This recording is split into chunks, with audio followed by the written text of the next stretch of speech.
أعوذ بالله من الشيطان الرجيم بسم الله الرحمن الرحيم ګرانو حضرت نګي شاګردانو موږ استاد موضوع نن د ټیمپانیک ممبران یا ایرډرم یا د غوږ پرده یو شفافه نازکه پرده ده چې په مایل ډول د منځني غوږ او د داخلي غوږ منځ کې واقع ده.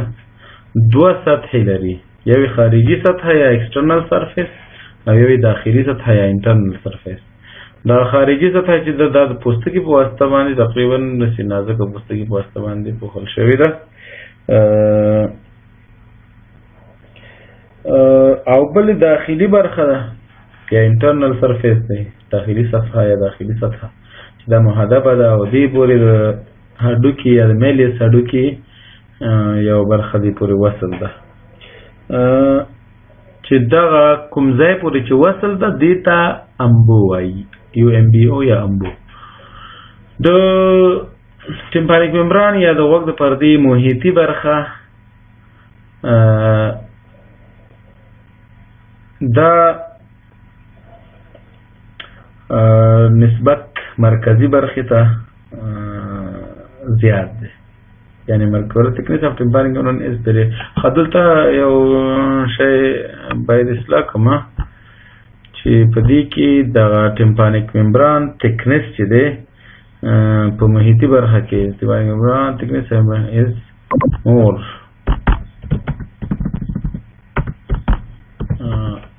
in peripheral area. تاسو لاندې زده کوئ په محیطي برخه کې دا لږ زیات دی د ضخامت. د دې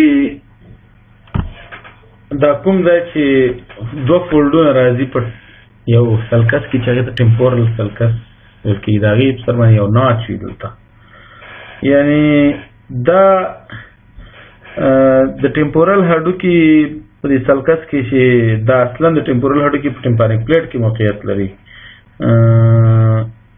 دغه ته یو ناچ دی چې دې ناچ پورې دا نښتې، دې ناچ د دواړو څنډو نه دوه فولډونه راځي چې یو ته انټیریر ملیولر فولډ وایي او بل ته پوسټیریر ملیولر فولډ وایي.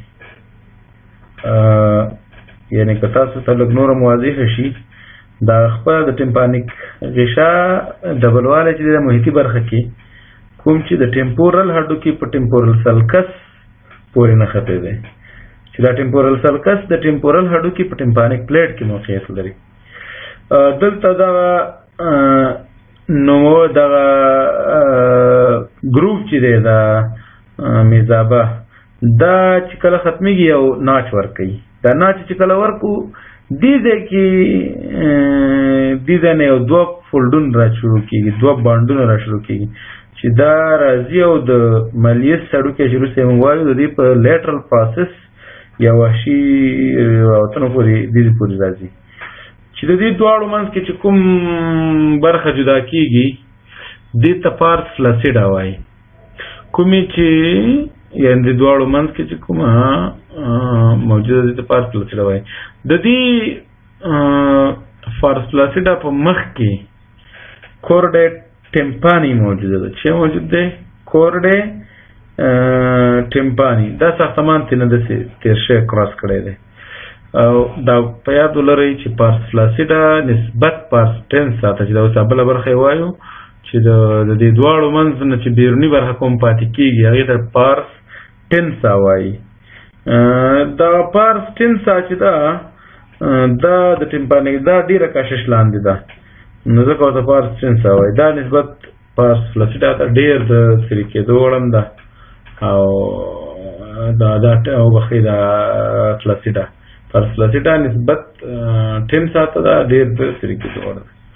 دا خپله ممبران چې د دریو طبقو نه جوړ دی، یوې بیرونی طبقه ده او بلې فایبرس لیر دی او بلې میوکس لیر دی.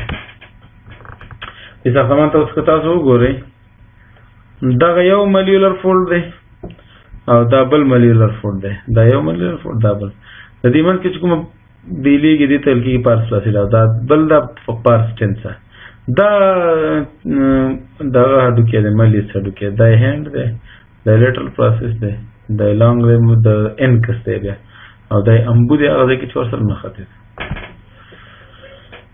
شریانونو ته چې ته وګورو بیرونی سرفیس چې دی د ډیپ اریکولر برانچ دا خپله د مګزیلري آرټري شریان یو برانچ دی او داخلي سرفیس چې دی دا د انټیریور ټیمپانیک آرټري په واسطه باندې چې دا د مګزیلري آرټري او همدارنګه د پوسټیریور ټیمپانیک آرټري په واسطه باندې چې دا د سټایلوماسټاید برانچ دی چې هغه د بیا د پوسټیریور اریکولر آرټري برانچ همدارنګه عصبي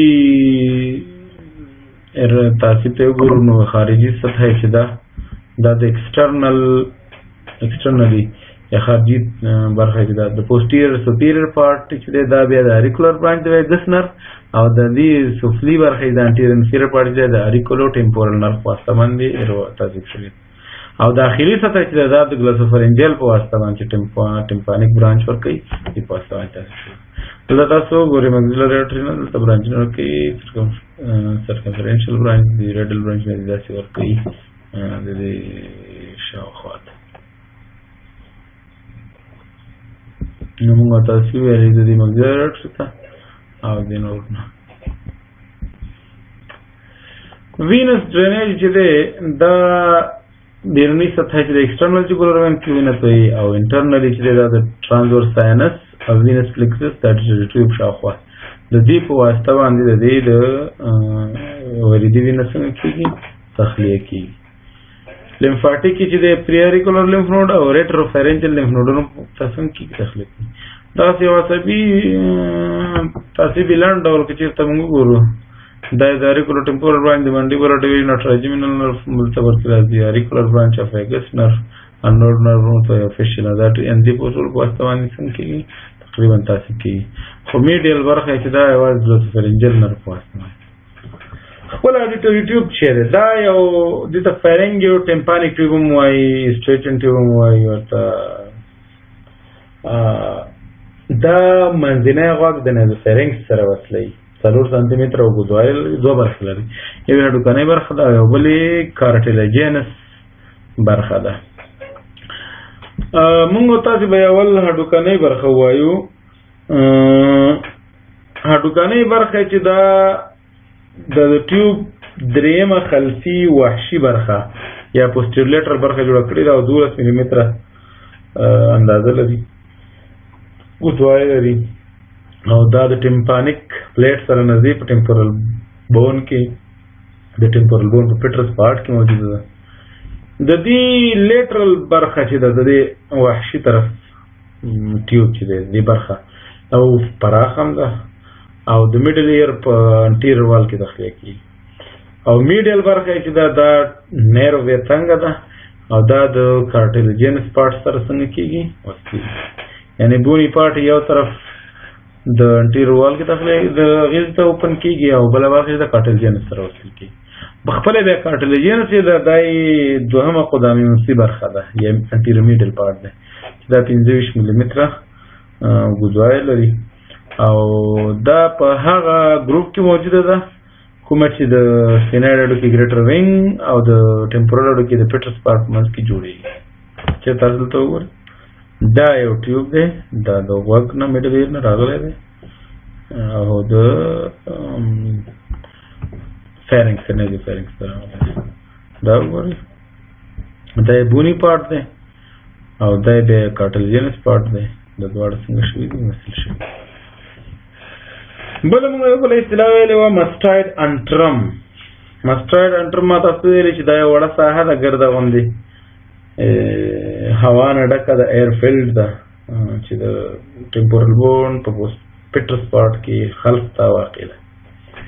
پورته یې وګورو ټیګمنټ ټیمپاني یې وکې موجود دی انفیریور باونډریان دی یعنې کدي باونډریان یې تشریح کړو پورته یې ټیګمنټ ټیمپاني دی لاندې ماسټاید پروسس دی د ټیمپورل هډوکي او انټیریور کې دی په ټیمپانیک ریسس سره د اډیټس په واسطه وصل ده او پوسټیریور کې چې دی د یو هډوکاني صفحې په واسطه باندې چې د سیګموید وینس ساینس نه جدا کړې ده. میډیل کې د ټیمپورل هډوکي پیټرس پارټ او په لیټرل کې د ټیمپورل هډوکي سکویمس پارټ موجود دی. د دې رواج دا د posterior auricular artery د stylomastoid branch په posterior tympanic artery په واسطه باندې ده. venous drainage د sigmoid venous sinus او posterior auricular vein دي تخلیق کیږي او lymphatic drainage deep cervical lymph node او posterior auricular lymph node تخلیق کیږي. nerve supply چې دا د tympanic plexus په واسطه باندې کیږي. مخکې موږ ویلو چې دا د glossopharyngeal nerve meningeal branch of mandibular nerve او نورو په واسطه باندې جوړیږي. دا ګورئ دا چې دا tympanic plexus دی دا ټیوب دی دا چې د ټیګمنټ ټیمپانی دی دا ډیټس دی او دا ماسټاید انټرم د چې ایر سیلز پکې دی او دا ورسره وصل شوی. خپله د غوږ هډوکي یا ایر اوسیکلز یا میډل ایر بونز ورته وایي. دا څلور دا درې هډوکي دي عموما یو میلیس دی یو انکس دی یو سټیپس دی. میلیس یا چوکش ورته وایي چوکش ته ورته دی څلور برخې لري. یوې هیډ دی چې د ټیمپانیک ریسس کې واقع دی او خلف کې د انکس د باډي سره یا د سندان د باډي سره وصل دی. بل نیک لري بل انټیریور پروسس لري چې د انټیریور لیګامنټ په واسطه باندې ټیریګو ټیمپانیک فیشر سره وصل دی او بل لیټرل پروسس لري چې د مالیولر فولډ ور سره وصل دی د په واسطه باندې یعنی مالیولر فولډ په دې باندې اٹیچ دی هغه انټیریور دی که پوسټیریور دی باندې. دا شکل کې تر اوسه ښیم. انکس یې دوه برخې لري یو باډي ده او بلې لانګ پروسس دی. دې ته چې د سندان هم ویل کېږي او بعضې خلک ورته د مولر غاښ هم وایي. دا چې دی یو باډي لري یو لانګ پروسس لري. بلې سټیپس دی چې رکاب ورته وایي چې د اس د رکاب غوندې شکل لري. یو هیډ لري یو نیک لري یو انټیریور لمب او پوسټیریور لمب او بل فوټ پلیټ لري. جوینټونه دي دوه جوینټ عموما پکې ډېر مهم دي. یو هغه جوینټ دی چې د مالیس او انکس منځ کې دی چې دې ته انکوډو مالیولر جوینټ وایي. ساینوویل سیډل جوینټ دی او بل چې دی د انکس او د سټیپس منځ کې دی چې دې ته انکوډو سټپیډیل جوینټ وایي چې دا ساینوویل بال اینډ ساکټ جوینټ دی.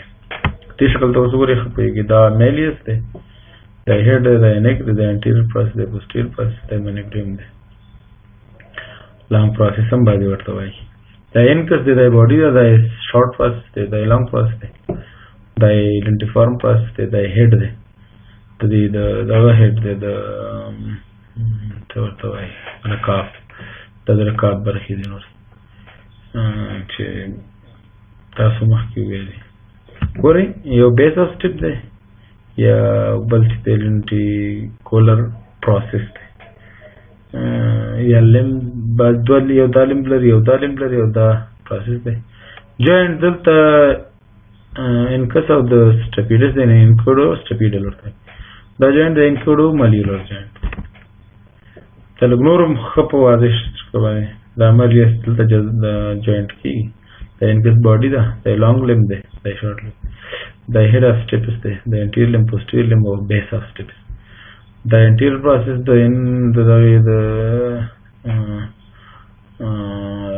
میلیس هډوکي دا نیک دی دا د انکس دپاره جوینټ دی دا هیډ دی دا لیټرل پروسس دی. دوه عضلات پکې ډېر مهم دي چې ټیمپاني ټینسر ټیمپاني مسل او سټپیډس مسل. دا د غږ په ملایم کولو او په شدت کې رول لري او د غوږ د ضررونو د اواز ضررونو نه غوږ ساتي. دا ټینسر ټیمپاني مسل ده او دا چې د سټپیډس مسل.